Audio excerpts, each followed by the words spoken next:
We gon' get money. Sounds so sexy, baby. Just wanna kiss you. Yo, Mel. Rich. Wanna touch your booty. What they gon' do now? Secret. Poison your heart, steal your soul against everything you've come.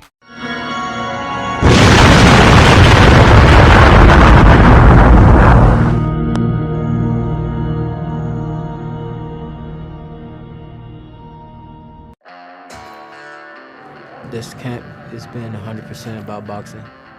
I'm in a position where every boxer wanna be. I'm in a position where I'm making history. This fight gonna just be off the chain right here, boy. Looking real short. Yeah, I know. We're gonna have a good time, real good time. This is the fight that takes me to the next level. I'm training to put on a hell of a show. You know, I really haven't fought anybody to make me bring the best out of me yet. I know, after this fight, I can go to a place where only a few guys went, and I almost can say only one. We came from the ghetto. We made it out the mud, baby. We gonna go get us some. This is sharp right here, this sharp. They say I ain't taking the fight serious. They say A be out of shape. Okay, we gonna let him meet my little friends. Hey, Vi. Hey.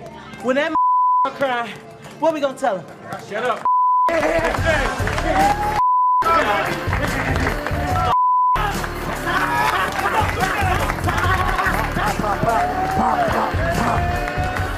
I'm in this for the long term.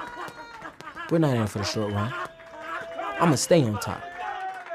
Ain't nobody gonna beat me, and that's how I'm living. Ain't nobody gonna beat me, and that's how I'm living. Ain't nobody gonna beat me, and that's how I'm living. Ain't nobody gonna beat me, and that's how I'm living. Adrien Broner, very animated in his corner, but this is where a knockdown would occur, and it was ruled a knockdown, as it should have been. Maidana landing a big left hook, and yes, that sent Broner to the canvas. It was a little confusing because the count looked a little weird with referee Lawrence Cole, but here's the left hook getting in. And you know something about that that left hook? It almost looked like a jab to the body at first, and now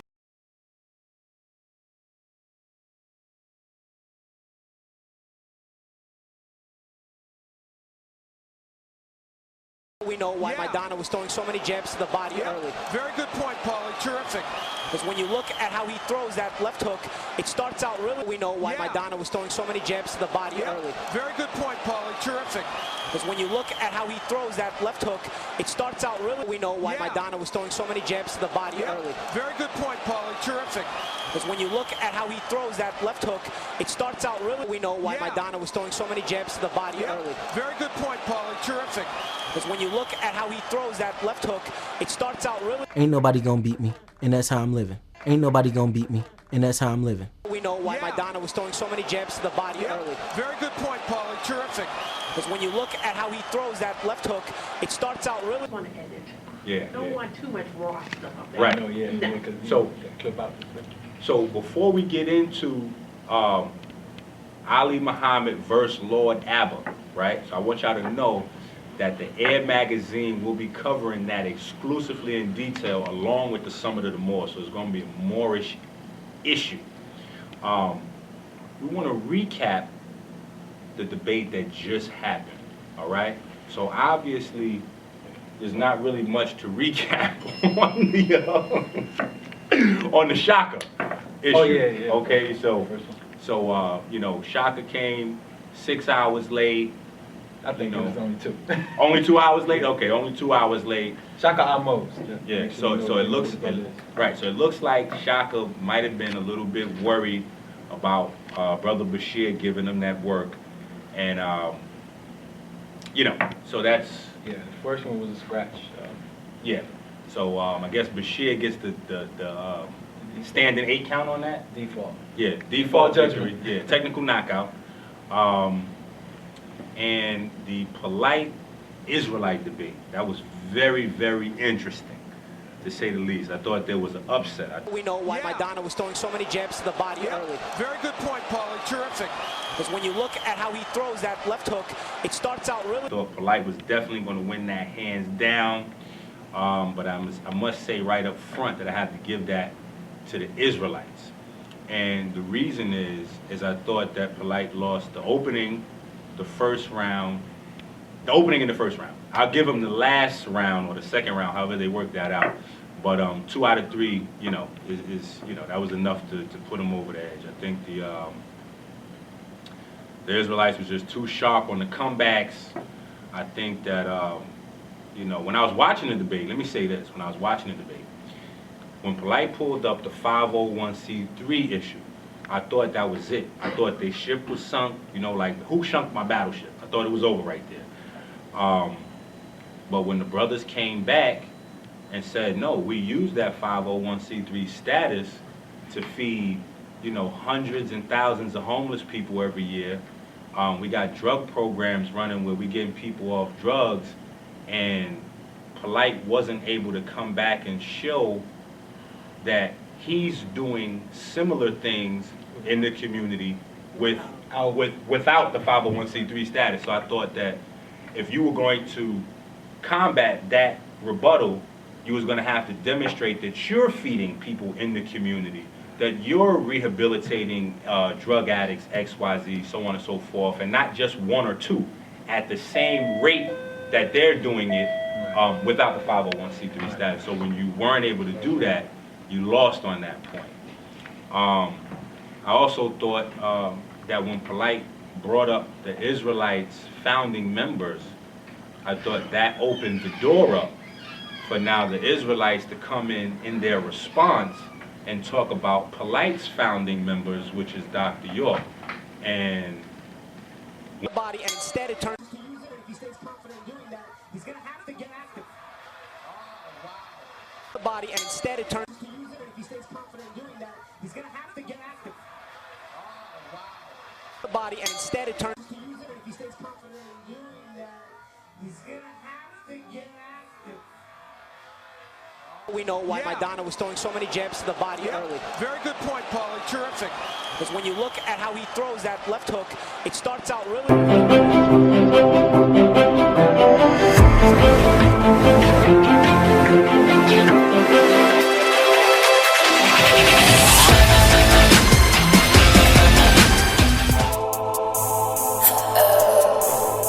We gon' get money.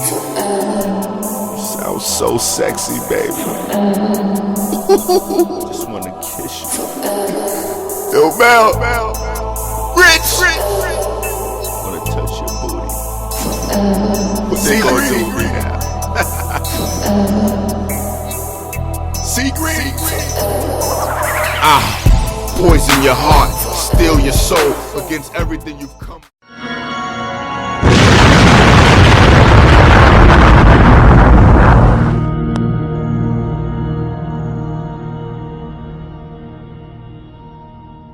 happen, you know, that's always going to kind of be a soft spot for Polight in the debate, you know. So I thought that he did I thought that was very unintelligent of him to open the door up and start talking about founding members when, you know, that's just a bad look all the way around. So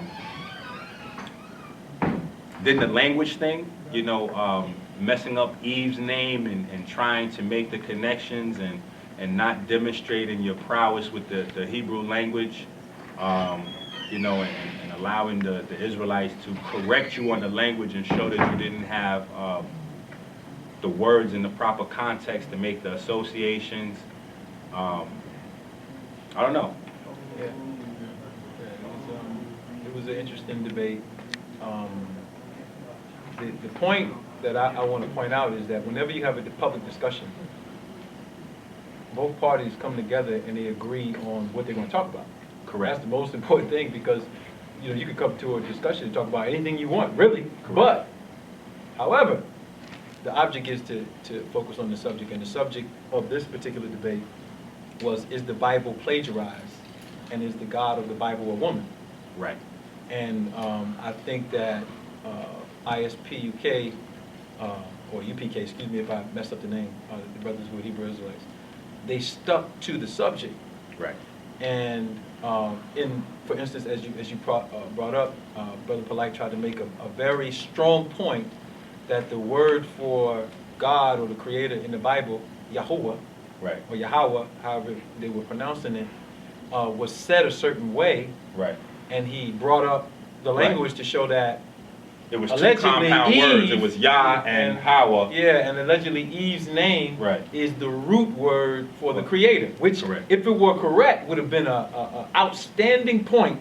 Correct. To lay down the that fact might have that sunk their battleship. Yeah, according to the subject, you're making a great point.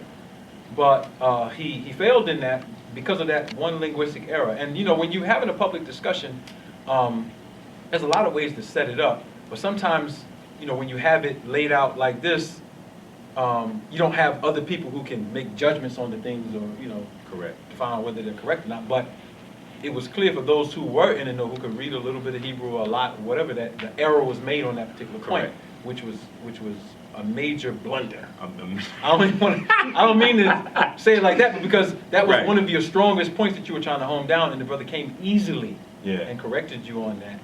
And one of the things that's instructional too, I've had this in discussions, if you make an error, one of the things you're supposed to do is come and acknowledge that it was an error. Right. That I did this in a debate that I had with an imam where he corrected me on a point linguistically, and I accepted the correction. The reason why that's important, this is just important overall, because you're striving to present truth to the people. But if people have the idea that you could be openly and corrected in that way, and it's obvious it's a correction, and you keep the same spirit of right. I'm going to jump to the next subject, right. I'm going to avoid it or whatever, it changes. So that's just a message to the brother that, you know, if someone corrects you, then accept that correction, because it just makes you a better person, and it presents the idea, at least the idea, that you come in to protect the truth, which is the object of the debate.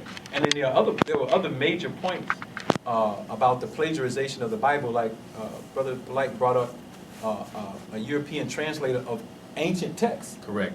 That the Bible allegedly comes from. Yeah.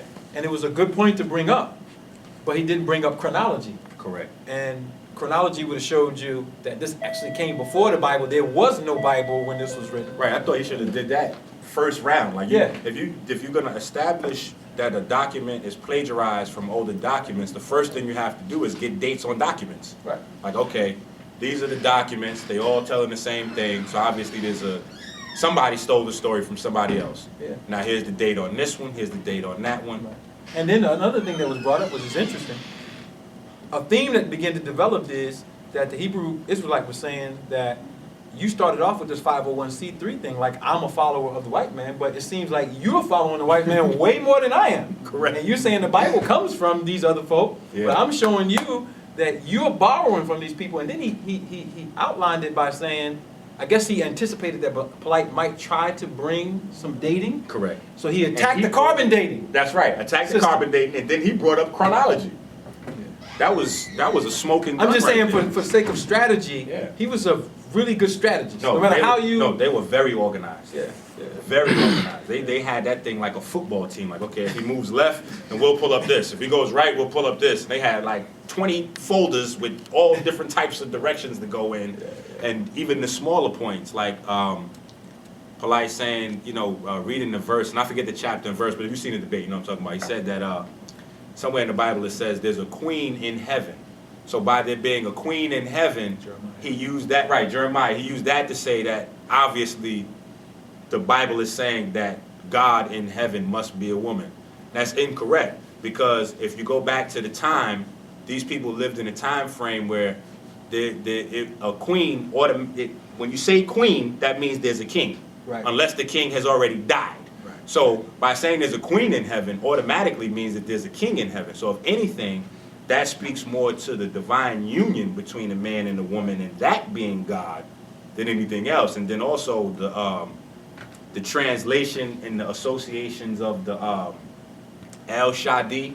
Yeah, El Shaddai. El Shaddai. Right. And it was like, okay, well, when you break it up, you got hands, a nipple, and teeth.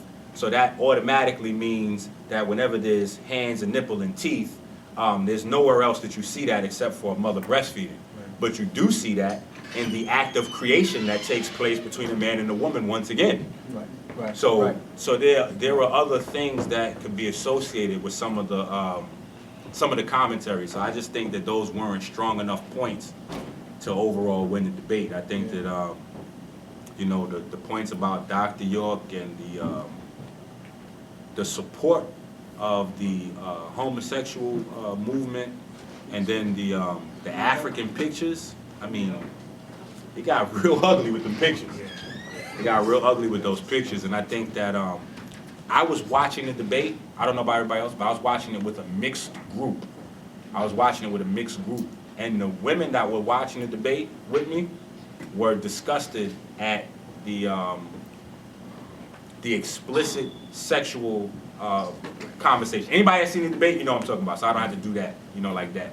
But so also, you know, I think Polight lost some points right there. But overall, I think the last round, I think Polight had that hands down, just due to the fact of the associations with the religious context and the connotations, et cetera, but even 100% I don't agree with all those things. But to lose the first 2 rounds and then the major points about the language and overall, I would have to give it to the Israelites. Right. Yeah, I would agree on that, on the subject, on dealing with the subject. Because there were other things that Polight brought up that they didn't address, but they just happened to have not be on the being subject. part of the subject. Right. And that's just yeah, he killed them with a few things, but they just didn't have anything to do with the Bible being plagiarized, or is the woman of is God of the Bible a woman? So it's just like, but there's going to be much more coverage in the magazine on this Ali Muhammad Lord Abbott debate and all the debates coming up. So we are waiting to see the SETI debate. What's the name of the brother SETI debate? Nasi, excuse me, I can't find his name. Now, if SETI don't study, that might wind up in an upset as well. Now, I'm riding with SETI so far because, you know, SETI takes care of business in the ring. But, you know, the gift is the curse, you know. So when you look at the Hebrew Israelites and the weakness that people want to continue to say about their ability to debate, et cetera, is that they only study the Bible, you got to remember the gift is also the curse. They only study the Bible. So if you want to come in there and debate them on the Bible, you're going to have to be, you're going to have to wake up at 4 in the morning and be sharp, because they only You actually probably need an assistant with you like they have. Correct. Because, you know, they move pretty fast. That's right. They don't even read the Bible. Joshua 31. And so the Lord said. So you got to be ready. They don't even know how to teach classes or do lectures. All they do is debate. Not even debate. They just argue. They're just waiting for somebody to walk by and pounce on it. Get it. Genesis 34. And the Lord created. So I mean, you cannot underestimate those brothers. So that's a big point. Underestimate. Yes. Because there were some things that said that, you know, I didn't expect the Hebrew to say. Correct. In the Polight debate. That's right. I mean, one of the points was that he admitted on the record that Adam and Eve weren't the first people in the Bible. And then broke it down, you know, in a way that the average person would not expect him to I definitely wasn't in that expecting them to say that. Yeah. And I wasn't expecting him to have that Sodom and Gomorrah book, which he did not get to read. However, for those of us that read that book, it was this close to getting even crazier than it already got. So, you know, and that book is probably hard to find right now. So if you don't have that book or know somebody where you can borrow it, you're just probably going to be out of the loop until it resurfaces again. But, yeah, so that was, it was some things there. But SETI is going to have to definitely be prepared, definitely be on his A game. We're going to be covering the debates from here on out. We're definitely going to be covering the Summit of the More. So remember, the next issue of the magazine, we're going to have play-by-play, ESPN style. We gonna get money. Sounds so sexy, baby. Just wanna kiss you. Yo, Mel. Rich. Wanna touch your booty. What they gonna do now? See green. Poison your heart, steal your soul against everything you've come.